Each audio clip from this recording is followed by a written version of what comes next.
میں ایک واقعہ آپ کو سناتا ہوں جو خود میرے ساتھ پیش آیا۔ میرے پاس کئی سال پہلے کی بات ہے، جرمنی سے ایک صاحب کا میرے پاس خط آیا اور انہوں نے اپنا حال یہ لکھا کہ میں پاکستان میں تھا اور وہاں سے پھر میں روزگار کی تلاش میں جرمنی آ گیا۔ جرمنی جب آیا تھا تو اس وقت دین کا کوئی احساس میرے دل میں نہیں تھا، دین کی کوئی فکر میرے دل میں نہیں تھی۔ میں صرف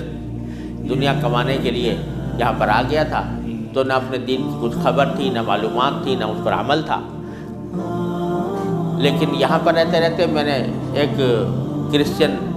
لڑکی سے میرے تعلقات ہو گئے اور پھر میں نے اس سے شادی کر لی۔ شادی کے بعد بھی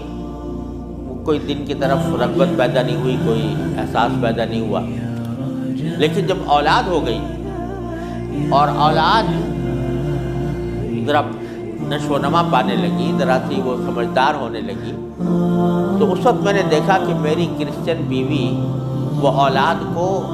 کرسچینٹی پڑھا رہی ہے اور کرسچینٹی کی تعلیم دے رہی ہے۔ تو اس وقت میرے دل کا اندر کا سویا ہوا مسلمان جاگا کہ یہ میری اولاد ہے اور یہ کرسچن بننے جا رہی ہے، میری بیوی اس کو کرسچینٹی پڑھا رہی ہے۔ تو میں نے اپنی بیوی سے کہا کہ تم اس کو یہ کرسچینٹی مت پڑھاؤ۔ بیوی نے کہا میں کیوں نہ پڑھاؤں، یہ میری بھی اولاد ہے اور میں اس کو حق سمجھتی ہوں، تو اپنی اولاد کو بھی ویسے ہی بنانا چاہتی ہوں۔ میں نے کہا نہیں، کرسچینٹی حق نہیں ہے، اسلام برحق ہے۔ اس نے کہا مجھے ثابت کرو کہ کیوں برحق ہے اسلام اور کرسچینٹی میں کیا خرابی ہے۔ تو میرے پاس علم تو تھا نہیں، مجھے اپنے دین کا بھی پتہ نہیں تھا، کرسچینٹی کا بھی پتہ نہیں تھا، لہٰذا جب وہ بات کرتی تو میں اس کا جواب دینے کے لیے کی پوزیشن میں نہیں تھا، اس کے سوالات کا جواب نہیں دے سکتا تھا، اس کے اعتراضات کا جواب نہیں دے سکتا تھا۔ تو میں اس مشکل میں ہوں کہ میری اولاد وہ میری بیوی کی تعلیم و تربیت کے نتیجے میں کرسچن بننے جا رہی ہے اور میرے دل پر آرے چل رہے ہیں، میں کچھ کر نہیں سکتا۔ تو آپ مجھے کوئی طریقہ بتائیے۔ یہ خط میرے پاس آیا تو میں نے اللہ تبارک و تعالیٰ سے دعا کی کہ اللہ کوئی ایسی تدبیر دل میں ڈال دیجیے کہ جس سے اس بیچارے مسلمان کی مشکل حل ہو۔ تو میں نے اس کو لکھا کہ ایک تو میری کتاب ہے واٹ از کرسچینٹی کے نام سے، جس میں کرسچینٹی کے بارے میں تفصیل ہے، تو وہ کتاب میں نے بھیجی اور ساتھ میں اس سے کہا کہ آپ اپنی بیوی سے بحث کرنا بند کر دیں، کیونکہ بحث کرنے سے کچھ فائدہ نہیں ہوگا، آپ کو خود معلومات نہیں ہے اور بحث کرنے سے ویسے بھی فائدہ نہیں ہوتا۔ جب بحث مباحثہ شروع ہوتا ہے تو ہر ایک آدمی چاہتا ہے دوسرے کو زیر کر دے، اس سے کوئی خاص فائدہ نہیں ہوتا۔ تو آپ بحث کرنا تو بند کر دیں، البتہ ان کو دو باتوں پر آمادہ کر لیں۔ ایک بات تو یہ کہ اس سے یہ کہیں کہ بھئی خدا کو تم بھی مانتی ہو اور میں بھی مانتا ہوں، اور یہ بھی مانتی ہو کہ خدا سے دعا کی جاتی ہے، تو آؤ ہم دونوں بیٹھ کر یہ دعا کریں، اکٹھے بیٹھ کر یہ دعا کریں کہ یا اللہ اگر اسلام برحق ہے تو ہمارا سینہ اسلام کے لیے کھول دیجیے، اس پر عمل کی توفیق عطا فرمائیے، اور اگر کرسچینٹی برحق ہے تو پھر کرسچینٹی کے اوپر ہمارا دل کو مطمئن کر دیجیے۔ دونوں مل کے یہ دعا کیا کریں، ایک تو اس بات پر اس کو آمادہ کریں، دوسرے اس بات پر آمادہ کریں میں کتاب بھیج رہا ہوں کہ وہ کتاب کا مطالعہ کریں۔ میں نے یہ لکھ تو دیا، اللہ تعالیٰ سے دعا بھی کی کہ اللہ میں نے لکھ تو دیا ہے، اس کو مؤثر و مفید بنا دیجیے۔ کچھ عرصے کے بعد اس ساتھی کا خط آیا، اس نے لکھا کہ الحمدللہ میری بیوی نے آپ کی دونوں باتیں تو مان لی ہیں، کہا کہ یہ دعا بھی کروں گی اور یہ کتاب بھی پڑھوں گی، لیکن ابھی کوئی فرق نہیں آیا، معاملہ کیوں کا توں ہے۔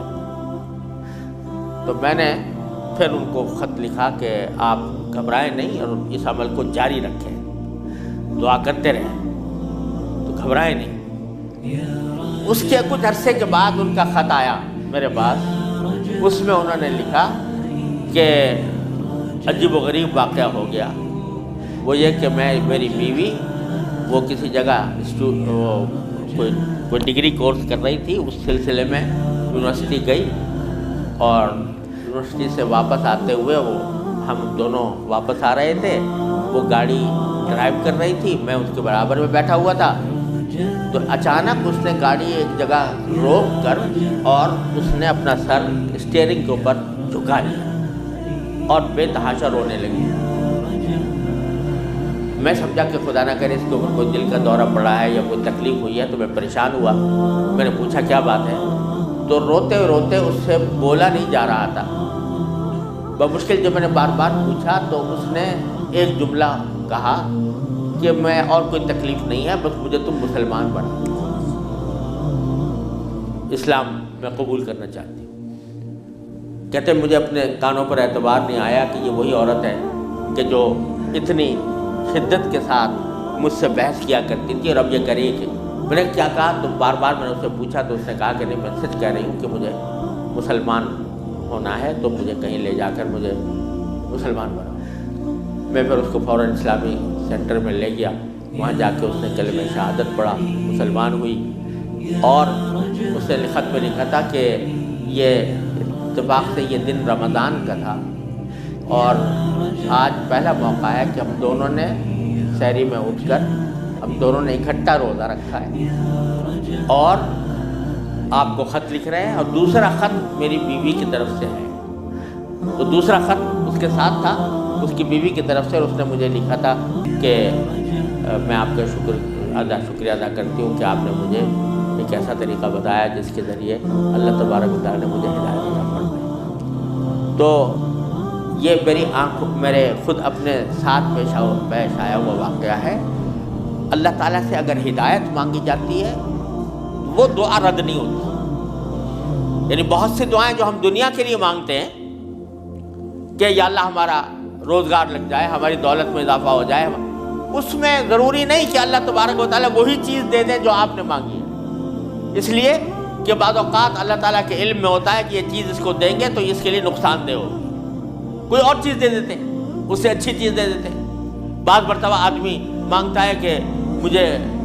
میری دولت میں اضافہ ہو جائے، لیکن اللہ تعالیٰ جانتے ہیں کہ اس کی دولت میں اضافہ ہوگا تو پتہ نہیں یہ کس وادی میں جا کے گرے گا، لہذا وہ نہیں دیتے اس کو، لیکن دعا کا ثواب اس کو دے دیتے ہیں۔ اسی طریقے سے بعض اوقات دنیا کے بارے میں اگر یہ ہو کہ بھئی یا اللہ میاں مجھے محسن فرض کرو کہ بیمار ہے تو شفا مل جائے، تو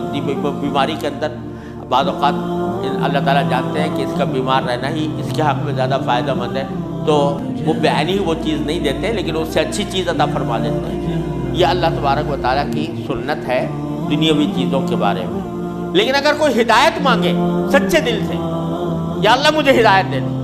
یا اللہ مجھے سیدھے راستے پر چلنے کی توفیق دے دے، یا اللہ میری اولاد کو سیدھے راستے پر چلنے کی توفیق دے دے، تو یہ دعا رد نہیں ہوتی،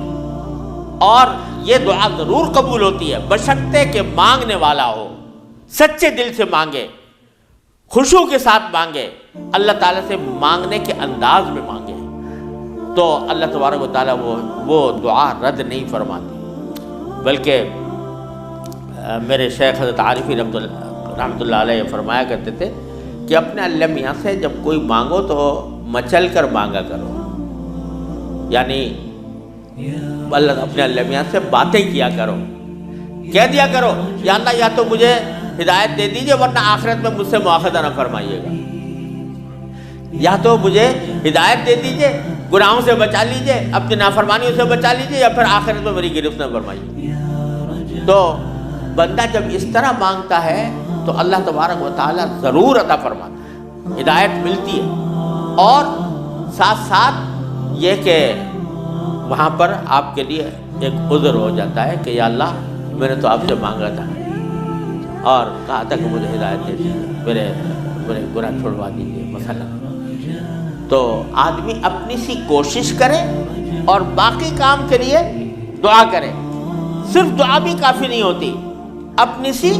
کوشش بھی ضروری ہے۔ جیسے میں نے وہ یہ مثال دی تھی تو میں نے ساتھ میں اس کو کتاب بھی دی تھی، ایسا نہیں کہ صرف دعا ہی پر اکتفا کرے بلکہ تھوڑا سا طلب اس کے اندر پیدا ہو، کہ طلب بھی ہو، طلب ہو اور اس طلب کے لیے کوئی عملی اقدام اپنا سا کرے، اس کے بعد اللہ تعالیٰ سے مانگے تو اللہ تعالیٰ رد نہیں فرماتے۔